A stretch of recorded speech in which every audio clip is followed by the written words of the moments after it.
Welcome everyone to Ollie and the Berkshires. My name is Judith. I'm the administrator in the Ollie office. I'd like to welcome John Dixon and Jim Brooke to be our presenters tonight for this update on Ukraine. I'm going to pass it along to John, who will take it from here and introduce Jim and enjoy.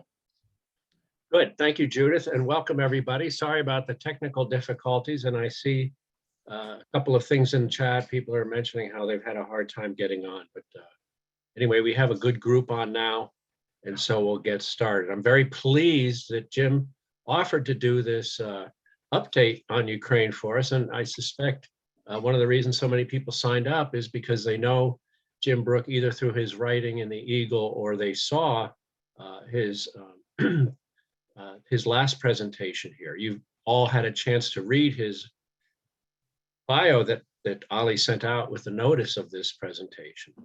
As Jim just mentioned, we're approaching the 100th day since Russia invaded Ukraine. In fact, today is 98 days. Friday will be 100. But it was 112 days ago, on February 10, that Jim Brooke last spoke to Ollie about the prospects of a Russian invasion. And 2 weeks later, we all witnessed what Jim had predicted. And here we are 98 days later, but with a very different kind of outcome than certainly Russia anticipated, but maybe not Jim. I remember him making the comment, if you scratch a Ukrainian, you'll get a Cossack. And I think that's what the Russians have found there. But Jim's prognosticating powers go further back than February 10th, because a year ago, he was living in Kyiv with his family, an editor of a business journal, having lived in Moscow and Kyiv since 2006 as a foreign correspondent with the New York Times, Bloomberg, and the Voice of America before he founded his own business journals. And a year ago, at this point, Russia had already started amassing troops on the border of Ukraine. And Jim saw the writing on the wall and moved back to his hometown where he grew up here in Lenox. There's no substitute for understanding a foreign land than having lived in it. Jim knows the towns and the cities on the maps that we're going to talk about. He knows the rivers, these places that we are now hearing for the first time. He's been there, he's seen the building, he's driven the roads, he's crossed the bridges, he's met the people. So here we are 98 days later, and we go back to Jim for an update to tap into one more time his prognosticating, and maybe he'll let us into what he thinks might be happening in the next 100 days or so. Thank you very much, Jim. Great. Thank you. And it's a pleasure to talk to Ollie. I'm a bit of a snob. I like to talk to smart people. So it's good to have this audience. And by the way, after my last talk, a lot of people watched it on YouTube. So that was very comforting. John, you had your finger up? Yeah, I just want to mention, Jim will be talking. This is webinar format. If you have something you want to ask, put it in chat, and I'll follow that chat box and then relay those as many as I can to Jim. So thanks. Great. Good, John. Well, once again, thanks again. And for those of you who were with me, 3 months ago, I talked then about the deep roots of Ukrainian nationalism, how after 300 years, the Ukrainian church had broken away from the control of Moscow, how the Ukrainian language had grown exponentially in the last 10 or 15 years. And more importantly, how Russia had really lost the hearts and minds of the Ukrainians. The Ukrainians won visa-free status to go to the EU for 90 days at a stretch. And the EU became the destination of choice for Ukrainians to work, to study, and to travel, to vacation. So they really were thinking West. And then they were blindsided by this invasion. Not totally blindsided, as they had the second largest army in Europe after Russia. So they were psychologically very wary of their Eastern neighbor. Rather than rehashing what I talked about 3 months ago, let's look at what happened since then. I think after the invasion started on February 24, Washington, London, Berlin, Brussels assumed that Kyiv would fall in 72 hours. I think Washington thought that they'd end up funding a partisan war of resistance. Then Russia lost two big offensives, one to take the capital Kyiv, and the second, less public, they tried to take Kharkiv, which is the second largest city in Ukraine, 1.4 million people. They did enormous damage. They destroyed 1/4 of the housing stock in a city of 1.4 million. It was tremendous. But they were beaten back, first trying to take the capital, second trying to take Kharkiv, which is only 45 miles from the Russian border. And they suffered tremendous losses, the Russians did. Easy rule of thumb is to compare it to the decade that Moscow waged a war in Afghanistan, Soviet Russia, Soviet Union. In the last 100 days, 98 days in Ukraine, the numbers are, Moscow has lost twice the men as during a decade in Afghanistan, twice the fixed wing aircraft, these are bombers and fighter jets, twice the armored personnel carriers, and almost 10 times the tanks. It's a huge loss of materiel. The Russians now are taking out of storage T-62 tanks, which were designed in 1960, which we all remember is a mere 60 years ago, 60 plus. The Ukrainians have recovered some of their high-tech weaponry and discovered that the Russians were using US-made chips for their cruise missiles, for their anti-aircraft systems, and for their helicopters. So not only does it take time to replace things, they're going to have to go on the black market to get the parts. Internationally, Russia has lost tremendously on the international stage. China, and they had described the relationship, Putin described the relationship at the end of the Beijing Olympics as the partnership without limits between Russia and China. In the last 100 days, China has been very quiet and has basically offered no concrete help that we can see. They are sitting pat. The war news was a huge slap in the face to Europe. It was a huge shock, compounded by the news of the atrocities that came out of the Russian occupation of the suburban neighborhoods in Ukraine, in Kyiv, neighborhoods that I went with my wife and then 5-year-old son. I mean, they were very nice, pleasant, leafy places with great parks. I read today that in the Kyiv region, the Russian artillery destroyed 161 high-rise apartments and 5,000 houses.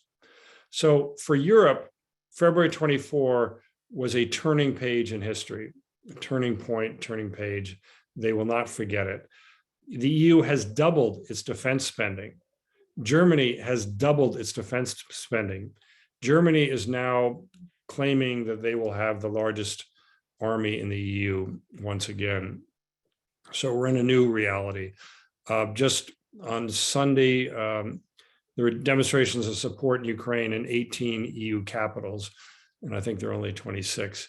And what's going to happen, just as an indicator, there will be a moving display of burnt out Russian tanks and armored personnel carriers that's going to tour the EU capitals to bring the war alive to people there. So Germany has turned around. When we talked last, February 11th, Germany was talking about basically when it would open Nord Stream, which is this gas line from St. Petersburg to along the Baltic to Germany's northern coast. That was the conversation. When will this thing open? $11 billion seabed gas line straight from Russia to Germany. Now, Germany plans to phase out all imports of Russian gas by the end of next year. So they are going from being totally dependent on Russian gas to phasing it out.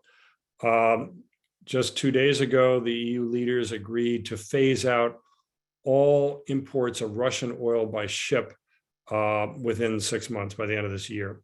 90% will be phased out. These are huge economic blows for Russia, which basically depends on exporting raw materials. As I talk, think around your house, what Russian products do you have in your house? Your phone, your laptop, your car. No, if you're in Europe, you have hydrocarbons, you have gas and oil. And if you're American, you have Slichnaya and vodka. So Putin said he had to attack. It's a war of choice. He had to attack Ukraine because he felt threatened by NATO. What's the end result? Finland is abandoning 75 years of neutrality. Sweden is abandoning 200 years of neutrality and joining NATO. And this will happen by the end of the year. It's already got the approval by Biden. Turkey's creating problems, but those can be negotiated. And just today, Denmark voted overwhelmingly. 2/3 of Danish voters voted to basically join the European common defense policy. So the Scandinavians they've turned on a dime, and turned abruptly and overwhelmingly, and are now very much part of NATO. The Baltic, by the end of this year, will be a NATO sea. Russia's border with NATO will have doubled because of adding Finland. Now you can say, well, Finland's just a lot of snow and ice and trees, but it's just another headache for the Russian defense planners to know that NATO has doubled its border with Russia. Poland, which when we talked last was sort of the bad boy of the Europe, creating problems for Brussels, this sort of thing. It's become Europe's hero nation. Poland has welcomed 2 million Ukrainian refugees, overwhelmingly the women and children who left. And they've more than opened their doors, their apartments, they've let them in their schools, they've given them free health care. It's a really amazing story. And for a little bit of background, 70 years ago, the Poles and the Ukrainians were killing each other. And there's a lot of bad blood because of that. There were these forced population transfers, and each side killed about 100,000 of the others after the end of World War II. So Poland has overcome its history and has opened its arms to the Ukrainians. And that's a wonderful thing to see. Putin, on the other hand, has suffered a total loss of status. He is basically unacceptable outside his own country and maybe China. No one will want to deal with him. He's a pariah. Basically, as of today, Russia, for the first time since the Bolsheviks, is in default on its foreign debt, which the Russians tried very hard to avoid. And by the way, for those of you who have retirement accounts, remember that PIMCO put in, I think, $100 million into Russia in January and mid-February. A lot of people were continuing to invest in Russia while the Biden administration was being very explicit, saying Russia is preparing to invade Ukraine. So when your financial investors and advisors claim to be all-knowing, just remember that they invested in Russia right up until the end. And now that stuff's worth 5 cents on the dollar. I mean, the Russian stock market's trash. Russian bonds are trash. Russia is going to go through a depression this year. The GDP will probably contract by about 10%. I'm hearing that rentals for office rentals are 20% vacancy in the malls because all the international stores have pulled out. Imports are down by 50%. It's an amazing turn for Russia. Since 1991, when the Soviet Union collapsed, everybody and their brother moved into Russia.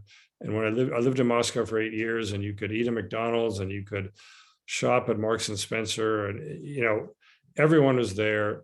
And it's a total reversal. It's a real, once again, turning of the page. So where are we now? I'll be very blunt. Washington and London have basically decided to help the Ukrainian military go for a military victory against Russia inside Ukraine. I'll just repeat that. The Biden administration and the Boris Johnson government have decided to back the Ukrainians for a military victory against Russia. Everyone seems to be pretty much in agreement going back to the February 24 limits or borders. President Biden, and if you read and I recommend you read his op-ed in today's New York Times, It does not state it so bluntly, but if you read between the lines, you can see that's what he's talking about. And frankly, actions speak louder than words. In the last 3 months, the US, Washington, has approved $54 billion in aid to Ukraine. That is 200 times larger than the aid we gave to Ukraine last year. It is larger than the entire US foreign aid budget this year. You add up all 125 countries, Ukraine is getting more than everyone else combined. The aid to Ukraine is larger than the Department of Justice budget this year. We are talking about an unprecedented amount of aid. And much of that, probably about 40%, is military aid. And it's not stopping. I mean, just yesterday, Biden announced the US is going to send $700 million worth of these high precision artillery pieces, which are very much in need by the Ukrainian troops. A few hours ago, Reuters announced the US will provide Ukraine with advanced Gray Eagle drones that can take Hellfire missiles, can fire them. So the US commitment to the Ukrainian military and to the Ukrainian military defense, and I would say victory, is ironclad. So I'm just gonna take a little drink here. So what's happening on the ground? I told you about the massive losses that Russia suffered compared to Afghanistan. Now Ukraine is suffering pretty heavy losses in their defense of the southeastern corner. And if John can put up the map, you'll see the southeastern corner. There are two regions. They're called, the region is called the Donbass, and the region is called, the two regions are Luhansk and Donetsk. And Russia had controlled about half of the physical area starting in 2014. Now they want to control the whole area. I mean, frankly, their ambitions have diminished from controlling the whole country to controlling this sort of southeastern far corner. That is, let's see if I can get back to my notes here.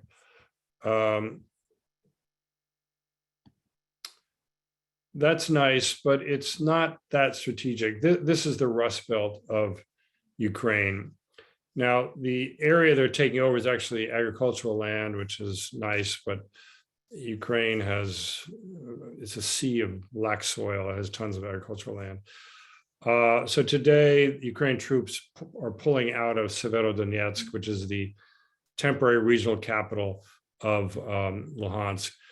But they've suffered heavy casualties, and the Russians are following the tactic they did in Chechnya and Aleppo, Syria, which is to carpet bomb a city into rubble and then take it over. So they did that with Mariupol. They turned it into a little Stalingrad. That's the seaport in the southeast corner on the Sea of Azov, and they're doing it today to Severodonetsk. All the indications that I'm reading, and I read an enormous amount of stuff, that the Ukrainians will pull back, try to minimize their losses for the next 6 weeks, waiting for this massive amount of US and EU and UK and aid to get into place. And you got to train people how to use these artillery systems. And then they'll start a major summer offensive, probably in mid-July and into definitely through August. What we're seeing in the meantime is that the partisan warfare, which everyone had expected, has already started. Ammunition trains have been derailed. Russian soldiers have been killed, once again, in these occupied areas. And collaborators have been killed. The Russians, in one case, they picked the custodian of the city hall and named him vice mayor. These guys are getting killed, and some of them are trying to quit. Now, if we go back to the map, this is the strategically important part of Ukraine. And I'm talking about that pinkish southern belt, town of Kherson, where I spent 5 days with my family last year. And Mykolaiv. Kherson controls the Mississippi of Ukraine, which is the Dnipro River. And it's actually on the west bank of the river. So it can be a stopping point. Nothing can go up or down the river without Kherson's approval. And this is a very strategic area. And by being there, they threaten the neighboring town of Mykolaiv, and they threaten Odessa. What's happened is that with the war, Russia for the last 3 months has blockaded all the seaports of Ukraine. So unless you can liberate Kherson and the surrounding region, there'll be this real threat to the ports, and forget about getting into the ports, forget about getting insurance to get to the ports. So I'm going to wind up on this last point about the ports. Ukraine is a world food power. Ukraine has 40 million people. It grows enough food to feed 400 million. It is one of the top 5 food exporters. It is the world's largest exporter of cooking oil. It is one of the top 5 exporters of wheat and corn. You take the Ukrainian wheat and corn off the table, what's happened? The price of wheat has doubled. The head of the World Food Program says that there are hundreds of millions of people who are threatened with increased malnutrition, even outright starvation. We're talking about Middle East, North Africa, other African countries. Russia has bombed silos, it's bombed ports, it's left mines and fields, but that's sort of anecdotal and makes for good photos. The real story is there are 28 million tons of grain stored in silos across Ukraine that cannot get out. And if you know a bit about agriculture, you just can't store grain forever and ever. It starts to rot. So 28 million tons of grain for now are off the table, the world's food table. And there's a lot of pressure to reopen the ports. Putin, of course, is using that as a bargaining chip, saying, I'll let the food out if you lift the sanctions. The EU just replied yesterday with more sanctions. So there's a talk about a NATO-enforced humanitarian shipping corridor, and there are 3 NATO countries inside the Black Sea, Romania, Bulgaria, and Turkey, and they would enforce this shipping corridor. Under a treaty regarding the Bosphorus, if there's a war, a belligerent that is not a Black Sea country cannot enter the Black Sea. So the US and the UK cannot send, the US Navy and the Royal Navy cannot enter the Black Sea without the approval of the Turks, and it's unclear if the Turks would give that approval. But the key is to get this food out, get the ships, get the ports demined, provide security, provide insurance, and start moving this food out, because it's kind of like milking a cow. If you don't milk the cow, you've got real problems in 24 hours. The crops have been sown. The winter wheat is about to be harvested probably next month. And so the whole food chain is going to start up again. This river of grain that comes off the black soils of Ukraine, and that has to be find a home, or else it just rot in the fields. So, John, I'm going to pass it over to you. I hope that was useful and interesting, and I'm happy to answer everyone's questions. Good. Thanks, Jim. We have a lot of comments and questions, and I'll try to group some of them as we go along, but that was very helpful. And one of them has to do with the outcome. And we've heard in the past couple of days when President Biden said there's going to be more military equipment going to Ukraine, it's to help Ukraine strengthen its position at the negotiating table. And one question we have is about that, and quoting from a Tom Friedman article about two camps in this negotiations. One is the peace camp and one is the justice camp, revenge. And so one question is, where do you stand? Are you in the peace camp, or are you in the justice? Do you as just as an observer? And then I think short answer, I'm in the justice camp, partly because the weapons are coming and they can do this. I am not in the camp of going beyond what you call borders, really they were lines of control of February 24. There are some people in Ukraine who say, we're on a roll, we're going to take over Crimea again, we're going to recuperate all the Donbass. Frankly, the people in the Donbass have been subjected to Stalinist propaganda for 8 years. It would not make very nice citizens. And frankly, having lived in Ukraine or in Kyiv for 6 years, a lot of people in Kyiv don't want them back. It's a dirty little secret that no Ukrainian politician can ever say, but we don't want, Ukraine unleashed, going wild. But, and Zelensky has said, he said last week on the record, on the TV, that for him, what his goals are to return to the status quo ante of February 24, not to February 2014, when they controlled Crimea, but just to get to that point. And I think the US and the UK have basically said we are not out to dislodge Putin.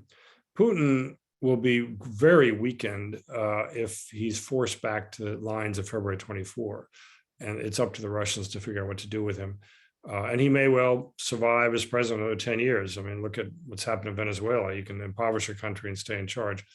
But it will be a huge humiliation for him, even though he controls all the TV and all the radio and all the newspapers, and he can write his own script and pretend it's some sort of victory. But it will be a hard sell, I think, to the Russian people. But that is not really the goal. The goal here, and part of the goal, frankly, I think, of the US, UK is to cut the Russian army down to size and to pop the psychological balloon that they've modernized really a lot, which everyone believed that. Well, no, they didn't. And that they're really terribly effective, and they're not. And I wonder what the Indians are thinking. Do they really want to keep on buying, Russian armaments? So that balloon has been popped, and frankly, it's probably better for the security of Europe to have 1,300 Russian tanks taken off the table. And so we have a number of questions have to do with probably your area of expertise, which is the economics, the business side of this, and really specifically energy. Energy is a global market. What does the boycott of Russian oil have to do with prices globally? What's going to happen, and how is Europe replacing energy sources? What's the impact on prices? Energy is important. Oil is pretty fungible in that most of it moves by tankers. Now, that said, the Druzhba friendship pipeline brings a lot of oil. Probably about 10% of Europe's oil comes by pipeline. And that's one reason why Hungary is squawking so loudly, because they really depend on pipeline oil, and they've been given a little exemption.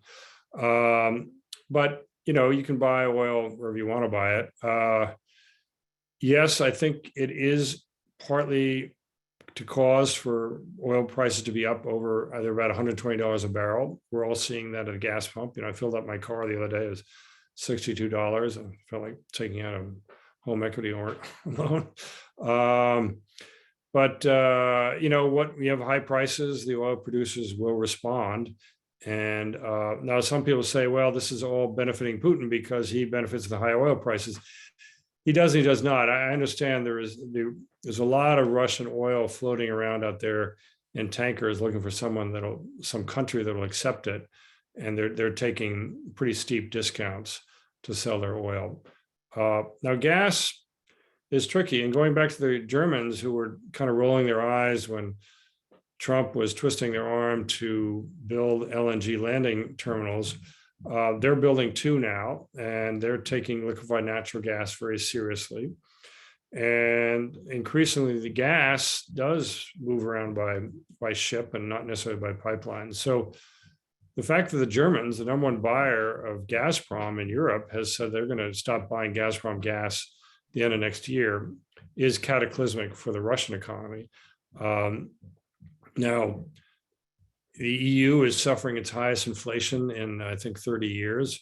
We're suffering from inflation. Part of that may be through government spending. But to some degree, well, very clearly, Putin is shooting Russia in the foot, because country after country, they're saying, well, you got to pay rubles for gas. And so they just told two more countries. And you kind of go down the list of countries that Gazprom refuses to sell to. And like, well, at the end of the day, where are they going to get their money? I mean, their pipeline to China is nothing. It's like a little straw compared to that main big pipe that goes to Europe. And pipeline gas, you're also a prisoner of your customers. So as long as Putin is in charge, their list of European customers is dwindling fast. And they'll lose that threat, having Europe over a barrel. They will lose that negotiating power. And so once again, February 24 is a turning point in world history, world economic history, where the EU will find alternatives, wean itself away from Russian hydrocarbons. And they're very aggressive in promoting offshore wind and solar. And so they're on their track anyhow to be like 50% renewable by 2030, something like that. So this will accelerate that. And so speaking of timelines, and you talked about Crimea as an example, Putin's behavior in Crimea. Crimea was on a longer timeline. This took him a couple of years. And so what is time on his side? Can he wait out and just hope for the best with a winter and not enough energy in Europe that people will? I think he's playing the long game, but I don't see. We just had the meeting with all the EU leaders 2 days ago, and they met and decided to phase out imports of almost all of Russian oil, and they'd already decided on the gas. It'd be interesting to see how the Europeans do prepare for the winter. Now, generally, gas prices are cheaper in the summer, so they can fill up their stocks, fill up their reservoirs. Yeah,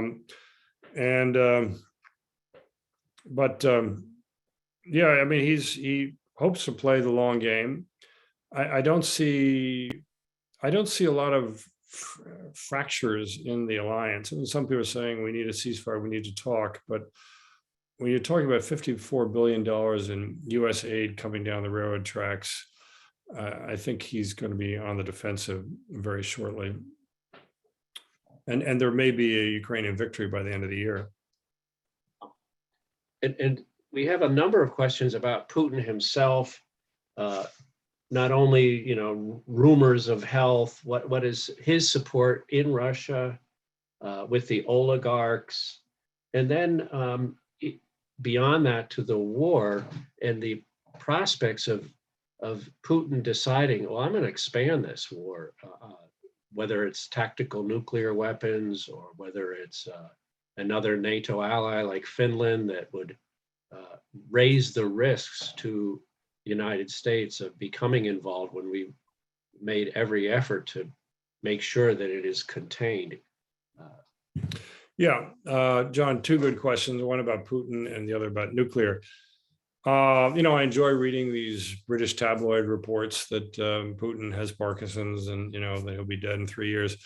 I started my career with the Miami Herald, and the Cubans were saying every year, next year in Havana, and the Castro boys end up running Cuba into their 90s. And so I'm not really hoping for the biological solution. I think Putin could well be running Russia 10 years from now. So we just have to live with that. I think he will be a pariah Putin. He will not be acceptable in Davos or in Brussels or in London, maybe in Rome. The nuclear question is enormously concerning. And if you read Biden's op-ed in today's New York Times, he addresses that.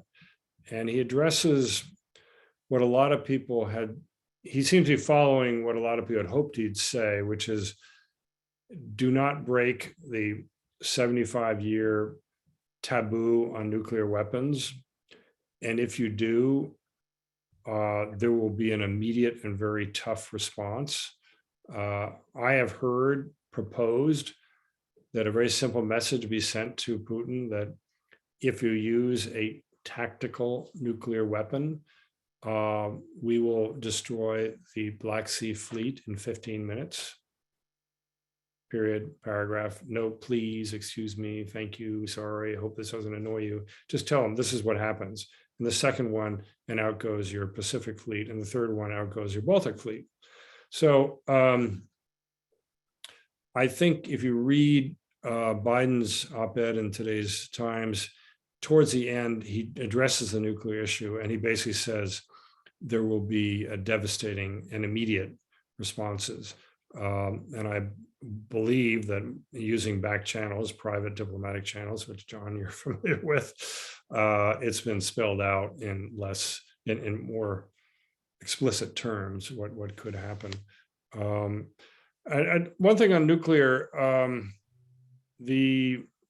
have been a lot of sort of assumed red lines that Putin has, Finland can't join NATO. Well, Finland is joining NATO. The US can't send this. Or Germany can't send this. Well, Germany is sending this. They just announced some more weapons today, and the US is sending that. So these red lines have really, if they really are red lines, have not been really respected, frankly, by the West. So we've kind of called his bluff so far. Now, obviously, this is being very closely watched. But there's no sign of a nuclear sort of high alert. And I think it's very important to the people on Russian state-owned and run TV say really crazy things. There was a guy on TV, watched by 30 million people saying, this is how we would destroy the East Coast of the US, and this is how we destroy the West Coast. It would just be. Then they get argument, do you need 2 bombs or 3 bombs for each coast? And really kooky stuff. I mean, stuff that, someone should be committed to the nut house for. These are Putin's propagandists. And if you follow the kind of inflammatory rhetoric, unfortunately, or fortunately, I don't think we have to take into account, but not take it that seriously. And frankly, if Putin declared victory and change the subject, these propagandists would declare victory and change the subject. And that is actually, somebody has a question on that. We've seen a few cracks in what the Russian people are understanding. I think that people are beginning to even use the term war. We've seen a diplomat resign. What's the sense of is their understanding of what's going on shifting at all, or do they still feel they're beleaguered and besieged and they're the victims? Yeah, I mean, John, good point. And that diplomat gave a wonderful parting shot. He said basically oligarchs have better shipping tonnage than the Russian Navy, which is a pretty cutting remark. Of course, he was in Geneva, where he had access to the normal press, the world press. I go back to my old employer. I was the Moscow bureau chief for Voice America for 4 years in Moscow, the former Soviet Union. It was sort of a kind of Maytag repairman job where we weren't that necessary, and I was kind of a one-man job. It was fun. It was interesting. I traveled all over the former Soviet Union, but at that point, Russians had full access through the internet to Western news sites, through VOA, BBC, Deutsche Welle in Russian, Radio Free Europe, very important, Radio Svoboda. Putin on February 24th shut all that down, and he also shut down the independent media, which would report basically what Radio Free Europe was reporting, and sometimes better. There was Echo Moskvy radio and Dost or Rain TV, and he just shut them down on February 24th. And so now the question is how much unbalanced or how much real information is getting in. And people have to use VPNs. And I would wager that many Russians are wary of VPNs, not really trusting them. And there's a lot of people snitching. It's kind of going back to the Soviet era of people ratting each other out. And I think there's a lot of caution. That said, there's some women did demonstrate in Red Square, I think yesterday, and I saw videos on Twitter, US Twitter, of a concert in St. Petersburg, and people just started chanting "No war," "Ni vойны, ni vойны." So some people are aware. The others are up for a big shock, I think, when they realize the emperor has no clothes. So what are the emperor's goals then now when he sees what's going on? You know, he did not capture Kyiv in 3 days as they predicted. And what would be the outcome that he would want, that he could save face? Or, I mean, he in February 23rd, he spelled it out. Ukraine's part of Russia, period. Yeah, no, he's been denying that Ukraine is a nation, just treating it like Texas or a large area inside Russia.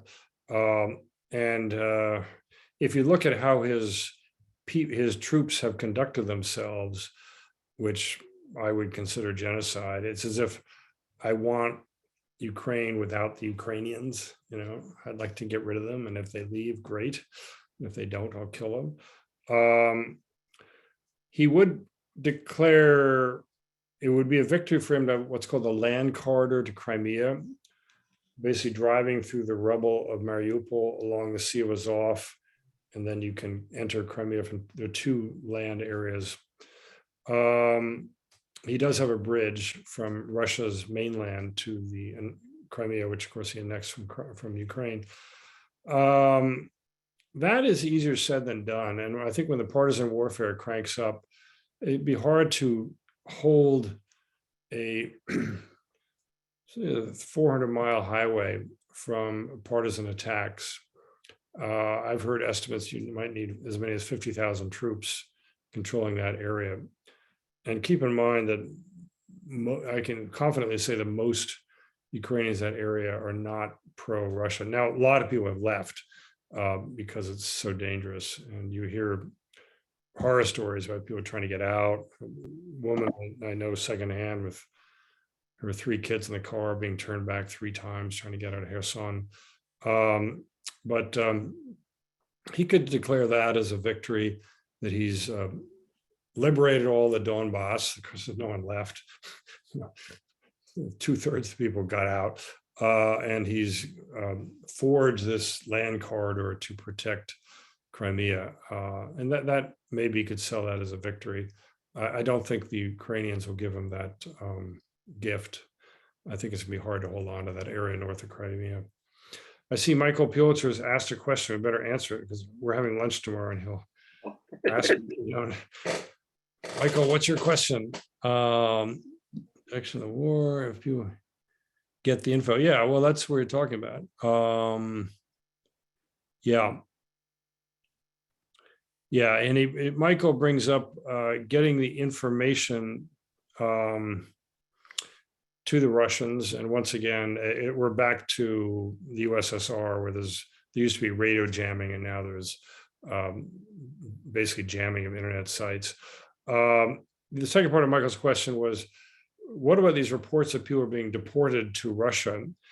And it is pretty creepy that the Russians really don't have the imagination, and they repeat what the Soviets did, which is to interrogate people and then deport them to Siberia. They have these called filtration camps. And some people apparently do not get out of the filtration camps alive.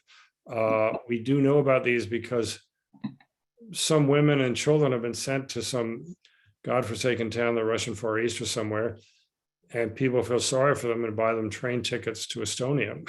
So, I mean, I think a lot of Russians say, you're from Ukraine, why are you out here?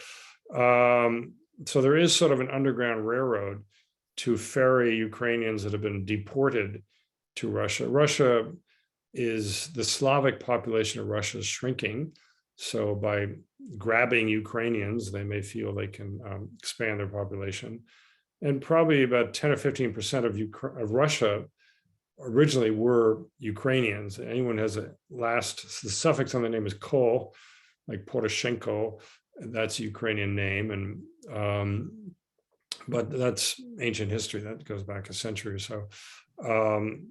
The current Ukrainians do not want to emigrate to the Russian Far East, so they're doing what they've done before, carpet bombing cities and stealing stuff. I was reading in Ismail, which is a town on the Romanian border. It's on the Danube. They were throwing paint on a statue to a Russian general, and then they were bringing used vacuum cleaners and washing machines and saying and chanting, "Russian soldier, take it home," because the Russians were so busy looting. And there's videos, closed circuit TV videos from parcel stores in Belarus where these guys are sending stuff home to their families. There's a meme of a Russian Mi-8 helicopter and dangling from the skids are washing machines. This is obviously, this is Ukrainian kind of humor, sort of gallows humor. And there is this expression or word that works in Russian and in Ukrainian, orda, which means horde, as in the Mongol horde, and that's how they see the conduct of the Russian soldiers, killing, raping, torturing, and looting. So we have a series of kind of unrelated questions, Jim. One was another one from Michael Pulitzer, your friend, and we're seeing, even though we're far from it, but we're already anticipating. And you mentioned the destruction. What are the plans for rebuilding? I mean, should we be planning for rebuilding Ukraine? I've seen things about we should be seizing the assets of the Russian oligarchs and transfer that to Ukraine for its rebuilding. Are there things that could be done now for endgame preparations? Well, I think the biggest one that everyone talks about is the US, UK, EU, and Swiss banks have frozen $350 billion of Russian reserves.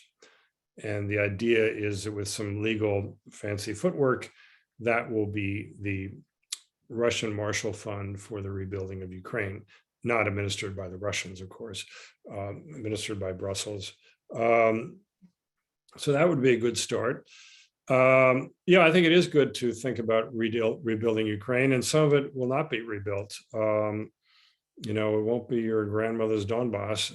As I said, that southeastern corner, unfortunately, is sort of the Rust Belt. The area they've been fighting over hammer and tongs over the last few days is actually, as I said, the agricultural part. But the other area, Donetsk used to be called Hughes after a Welsh steelmaker named John Hughes. And he brought steelmaking in the 1870s to Donbass, which is the Donetsk basin. It's the coal basin. Vast amount, I mean, just what a steelmaker's dream. You have coal and you have iron ore. Now, a lot of that has been poorly maintained. I'm talking about the Russian controlled area. But Mariupol, which the Russians bombed to smithereens, there was actually the largest steel plant was there, and the Russians, I just saw, have stolen a shipment of rolled steel and sent it out of the port, which I guess the port's still functioning. I think it's good to start thinking about rebuilding, and what a lot of people, there's no reason why people should understand about Ukraine.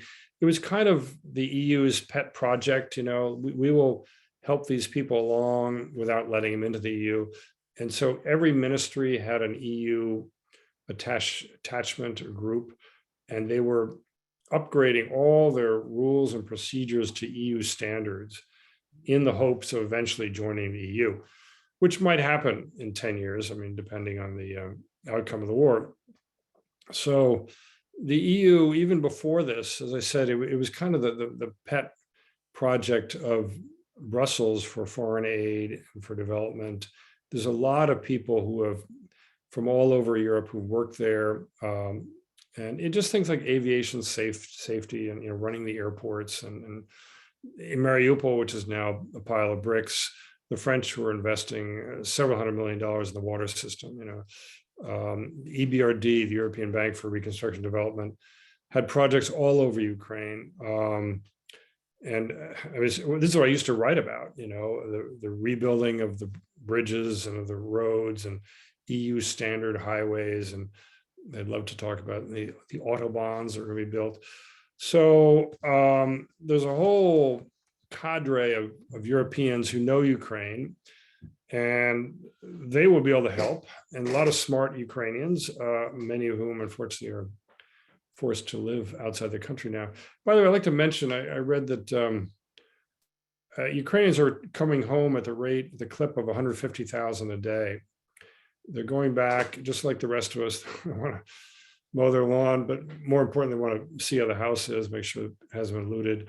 And so there is a feeling that Kyiv, even Kharkiv, are more or less safe. And I was afraid that you had almost 10% of the country had left, that most of them would stay. They said, gee, this is kind of nice here in Germany. But apparently there's something like 2 million have already come back. Now, they may be ready to leave at a moment's notice, but there has been a flow back. And I was actually quite surprised that the U.S. Embassy reopened, because very cautious about putting Yeah, they are very cautious because of Benghazi and places like that, but they were not the first, but it's good they're back open. Yeah. So a specific question that I've asked myself as I hear about these weapons coming into Ukraine and getting to Ukraine, how? We're talking about huge artillery, and obviously visible from drone, and I'm sure the Russians have their own satellite capabilities. How are we getting these weapons into Ukraine? And maybe you don't know. Why would we say it now? So that give the a good question. I don't really. I can surmise, since I covered the Ukrainian infrastructure, the railroad network, and the road network quite closely. There probably is air cargo into some. Like military air cargo. Ukraine inherited from the Soviet Union something like 40 airports, of which 20 were functioning with regular service. So they've got half decent runways. But their road system goes all over the place. The railroad system on a good year carries the same amount of cargo as all the European railways combined. It's one of the biggest railroad systems in Europe, in the world, in Eurasia. And the Russians have hit some hubs, and I think they've tried to disrupt it. Presumably the Russians have agents at the border who can sort of detect what's coming across. We may see more bombing of the railway infrastructure. I think it's, one thing the US military does well is something that's very boring, but it's called logistics. It's just moving stuff from A to B. And it's also the lifeblood of successful military. So I think it's probably going in through a mix of air cargo, trucks. It's kind of like a shell game. You send out 20 trucks that all look the same, and which is in which. But I haven't really heard of that much of disruption of munitions getting in there. What I have heard of, the Russian military really depends on the railroads, and there's a unit of the army that's a railroad construction unit, and you've got to watch where they go. The army follows in about 6 months. And that said, as I said, the partisans in southern Ukraine have started derailing Russian munition trains. In Belarus, which is of course the ally of Russia, north of Ukraine, uses staging area. There, the self-appointed president has declared the railroad union to be a terrorist unit because there have been a lot of derailments of Russian troop trains and munition trains, and a lot of sabotage in Belarus. So, all this is fixable, but it does delay the munitions coming in from the east. had a couple of big picture questions. One has to do with Russia 20, 30 years from now. And it has to do with, all the Baltics and other Poland, they joined NATO because they feared this would happen. And they were ready, and regardless of what you don't see many people arguing about NATO expansion, what happened in the 90s. But looking ahead, will there ever be trust again of Russia, no matter even the best possible outcome immediately in the next year or two that you can paint? I don't see trust ever. I mean, if these neighbors thought of Russia way back then and feared this happening. No, and we sort of thought they were like Chicken Little, saying sky is falling, the Russians are horrible, and everything. Just give us a break. Let's do business with Russia. Yeah, and they turned out to be right. I think there will be no trust with Putin, and that he is soiled goods, tainted goods, and he turns 70 in October, and so he could be around another 10, 15 years, and there will be minimal dealings with him. But I think, there will be, depending on the evolution, and there are great economic opportunities in Russia, I think people will reach out again to the Russians, especially business people. But there will be a long freeze. And if I were talking to an 18-year-old, I might not suggest that he take up the Russian language in college. I studied during the Brezhnev years and had to put it aside for 20 years. So I talked a little experience of that. I think Russia will be sort of in the doghouse for 10 years. And as long as Putin's in charge of the doghouse, as soon as he's gone, there will be a sigh of relief, and people will try to make peace with whatever comes up next. But I think he's, as I said, he's damaged goods. No one's going to deal with him. North Korea, China. Right. The other big picture is why is this so important to the United States? And Biden is framing it in democracy versus authoritarian. And to me, that's a picture that we stand to lose a lot if it doesn't go the way we would like it to, and for our democracy, for democracy around the world. Yeah, there's a lot at stake there. I think it is, Ukraine is a multi-party democracy with free press and with some blemishes. I was there when they had a presidential elections. There were 7 candidates, and they choose the Jewish guy, which was a surprise. Everyone said, harking back to Ukraine's horrible history of anti-Semitism. And Zelensky has grown into the job, and now Time magazine readers rate him the most effective world leader in the world, or the most influential world leader. So what do we get out of this? I think if you look at the US, UK, it's basically, let's not repeat Germany in 1938 and give him a little bit of Czechoslovakia and hope he's happy. I think it's basically stop him now and stop him hard. And on one hand, you're doing Harry Truman style containment. It's like, no, you will not take over Ukraine, because then you want Slovakia, and then you want Poland, and that's not going to happen. And then there's the practical thing, as I said, it's to NATO's advantage, to a peace and quiet and people sleeping quietly in Europe, to know that there are 1,300 less Russian tanks that work. And the Russians claim to have 10,000 tanks, but I think half of them do not work. So there's been a real shift in correlation of forces. And then, there is a cynical thing that the Pentagon is seeing how the Russians do their tactics and how well their equipment holds up.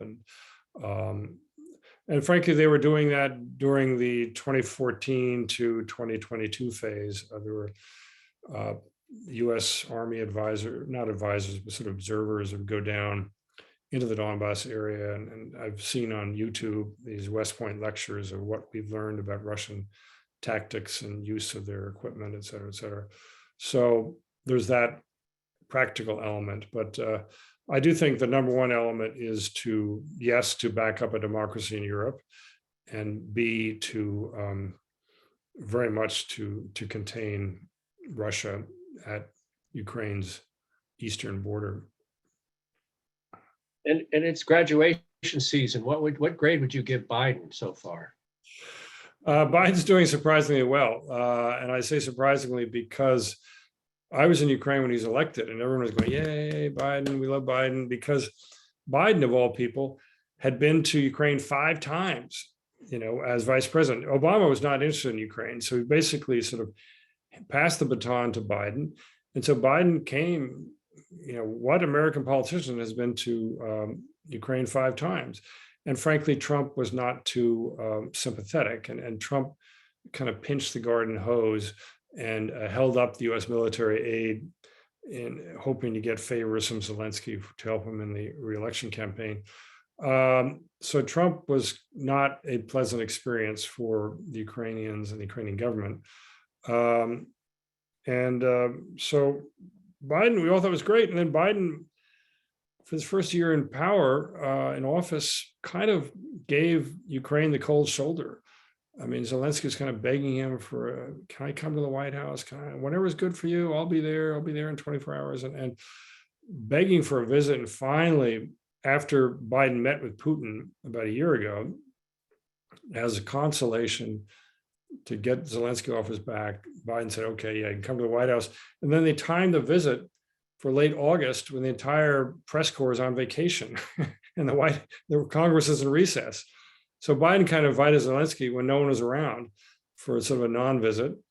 And so people were kind of frowny faced about all that. And then, so it's really been quite a surprise, a pleasant surprise for the Ukrainians to see that starting in October, starting in November, Biden had Putin's number and was warning behind the scenes and publicly that the Russians are up to something, and telling the Europeans, which is one reason why the Europeans turned on a dime, because my understanding is the White House had given them very specific intelligence about Russian plans. And when it really happened, they were, wow, this is for real. And we've got to move. This isn't just some little accident. And so, you had that incredible weekend when Olaf Scholz, the brand new, untested chancellor of Germany, coming from the Ostpolitik pro-Russia party, the SPD, he announced we're going to, double our defense budget, and we're going to send heavy weapons to Ukraine. So, should he be doing more? I think there's an understandable public reaction to the terrible images we're seeing that we should take this war to Russia. And I'm reading a book about Churchill and the Battle of Britain and how they were doing the little they could to bomb Germany at the time, that they were trying to fend off these planes coming into London and elsewhere. I mean, and we saw today when they announced more weapons that these are defensive weapons. We trust Ukraine. They gave them the version that can only go 50 miles because they thought they'd shoot into Russia. John, stop reading so much history. I think it's very scary to think of attacking Russia because you would awake the Russian bear and get swatted back. And we do not want to get in a US-Russia conflict war. That said, there have been attacks inside Russia by the Ukrainians that have not been very well publicized, including one at a missile factory about 1,000 kilometers east of Moscow. So obviously they had agents that did something.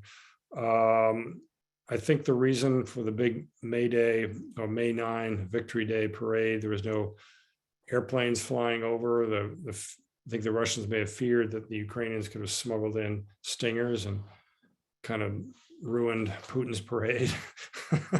Have a Sukhoi crash into the Red Square. But no, I don't want to see that personally. And I think it would be, it might be feel good, but you'd be really running a big risk that you would awake the Russian people who've been sort of sleepwalking through this and pretending it's not happening and looking the other way and sort of vaguely applauding this, but not really. But if you attack the Russian homeland, that could, and Putin could use that definitely to rile up the masses. As an excuse for his own escalation. And we've read a little about how Putin's actually shown some restraint. Is it, do you?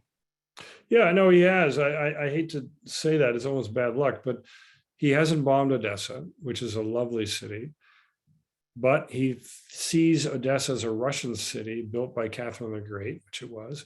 Is not a Russian, it's a Russian speaking city. And that again is the differentiation that he doesn't quite get, but it seems to have saved Odessa.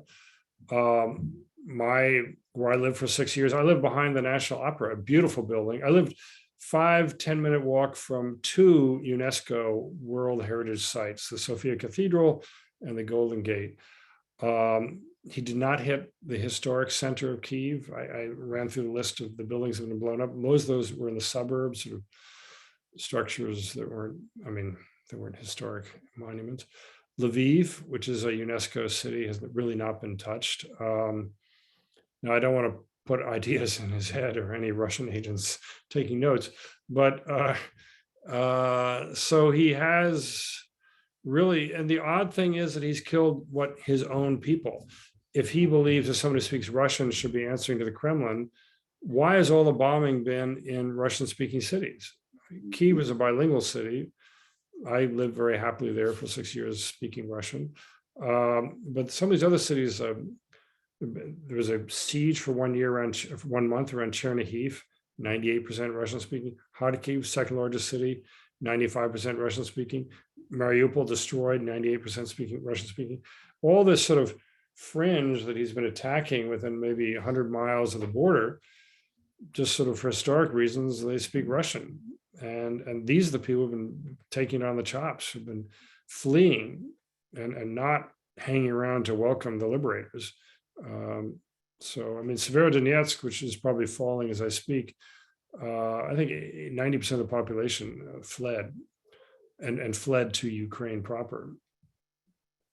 And they're Russian speakers there. Yeah, once again, he can't understand the concept of a Russian-speaking patriot.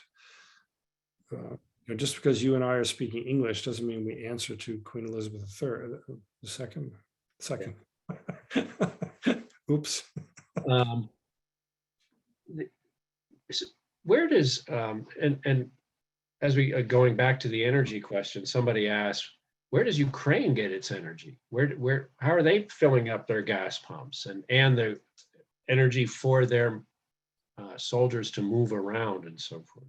Yeah, good question. And that's affecting the sowing of crops in that there's a huge diesel shortage. And obviously the army has first dibs on diesel. So they are probably now getting much of their supplies, oddly, from the West as against from the East.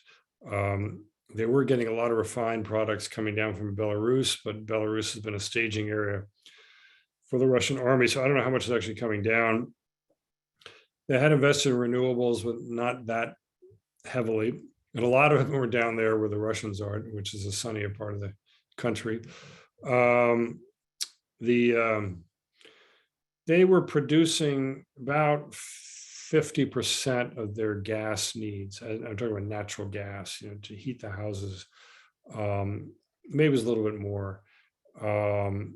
So they're kind of getting it where they can. They worked out reversing pipelines, where pipelines that went east-west can go west-east.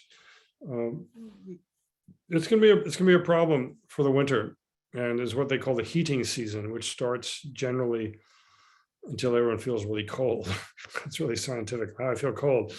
Mr. Merritt, please turn on the heating. There's this centralized heating system. So about October 15 through maybe April 1st is the heating season. And right now is when they fill up the reservoirs. And oddly, Western Ukraine has the largest gas reservoir capacity in all of Europe. And presumably the Russians know where those reservoirs are. They're basically depleted fields where you inject a gas during the low price season, which is supposed to be now. And then you pull it out in the high price season starting in November. I had a question too about sanctions, and I do have a map showing which countries have imposed sanctions on Russia, and they're really only in Europe, North America, Japan, Australia. There's a lot of countries that are either sitting on the fence or are waiting to see what happens or are actually pro-Russian. Well, Yeah. how do you understand that? Well, the Indians have a traditional. I talked to an Indian guy Saturday, and just a software engineer in Pittsfield, and he said, "Well, we've got rising China. We got to balance. We got to get our arms somewhere. We got to balance things out." And basically, the trade with Russia is largely military equipment down to India. China, of course, shares a 4,000-mile border, and so they've been kind of chummy as a result to avoid having to militarize that border. And the Chinese kind of look down on the Russians because when the starting shot went for the race at the end of communism in 1991, Russia was far ahead of China, and now the Chinese are they're better off. Their economy is probably 10 times bigger than Russia's. But Japan is very much favoring. Japan doesn't have too much really trade relations, but they have their own border conflict up in the northern islands with Russia. Australia, as you said. Brazil, I'm actually going to be on a talk show with some Brazilians next month. They really, it's not an important thing for them. It's far away. And sometimes Brazilians, just to be contrarian, if the US is on one side, we'll be neutral or wink on the other side, just to position ourselves. But the real economic partner of Russia is China and the EU, and to some degree the US, but the EU is really big. So and once again, when you sell energy through pipelines, you are really wedded, this sort of iron wedding ring you have with your customers, and they've abused their customers so outrageously. They're forcing their customers to look for more expensive options and options that will become permanent. And this is where Putin, once again, is shooting the country in the foot, that we'll come out of this in 3 or 4 years and the EU will have found their energy somewhere else. And these pipelines could be turned into scrap metal. So one final question, and this has been really wonderful for me because throughout my career, I was on the receiving end of you and your colleagues' questions, and now I get to ask the journalists the questions. So, but don't be mean. Well, this is a softball, and I'm sure one person did put it in chat, but I think others have the same. How do you keep up? What do you read? Or you have recommendations for both? Yeah, I read a lot. I have a friend of mine, Robert Homans, who comes out with something called his sit rep. And all you have to do is email him and he'll put you on the list. And that is it's not in very good order. And it kind of starts off with his reminiscences about, 15 years ago, but it's pretty fine grained and you get pretty deeply into the woods. And I'll just share his email address. And I read, of course, the Times and the New York Times and the Washington Post, the Wall Street Journal. If you email Robert Homans, Robert, and then HOM as Mary ANS at gmail.com, one word, Robert Homans, and ask to be put on his sit rep, just Ukraine sit rep distribution list. That I find quite interesting. I have a Google alert. I read a lot of the FT, which is good. I guess since we talked last, John, and you and I have talked since then, but since I talked to the Ollie viewership, my critique of my colleagues' coverage of the war, there's really great coverage. Reporters are very courageous, very innovative, and very resourceful. And they're putting in terrible hours and going through real risks. And by the way, 32 media workers have been killed in 98 days. So it's risky. My only, with that caveat aside, my only critique is that, especially initially, understandably, most of the coverage is by people who really had never been to Ukraine or didn't really understand Ukraine, hadn't spent much time there. I mean, frankly, if the war was in Romania, I don't know anything about Romania. I know a little bit, but why should the Washington press corps know much about Ukraine or has spent time there? If you'd been there, you would have understood the nationalism, level of nationalism. If you'd watched the movies, if you just talked to people and understood that they really saw Russia as a real threat, and they were psychologically prepared and not prepared to become vassals of Moscow. That was so clear to me. That sank in eventually. So that's my thought on the coverage. No, thank you very much. And thank you for doing this. Again, I know you had done it in February before the invasion, and this has been really a very helpful update. You've given us some look ahead, what we should be looking for through the summer months, and maybe we can abuse your goodwill to meet again in a few months as we get to the end of the summer and see where things are. But sure, John. Another 100 days. I cannot guarantee there will be a nice and tidy outcome, but I'd be happy to do that 100 days from now. And for those of us who can't wait, Jim writes and has a column every other week in the Berkshire Eagle, and usually writes on this subject. On Saturdays, yeah. Foreign affairs. Good. Well, thank you, John. And I'll see you. But to everyone out there, have a good summer, and probably see me in September. Great. Thank you very much, Jim. And thank you, Ollie. Thank you, everybody, for joining us. Thank you. Good night. Bye.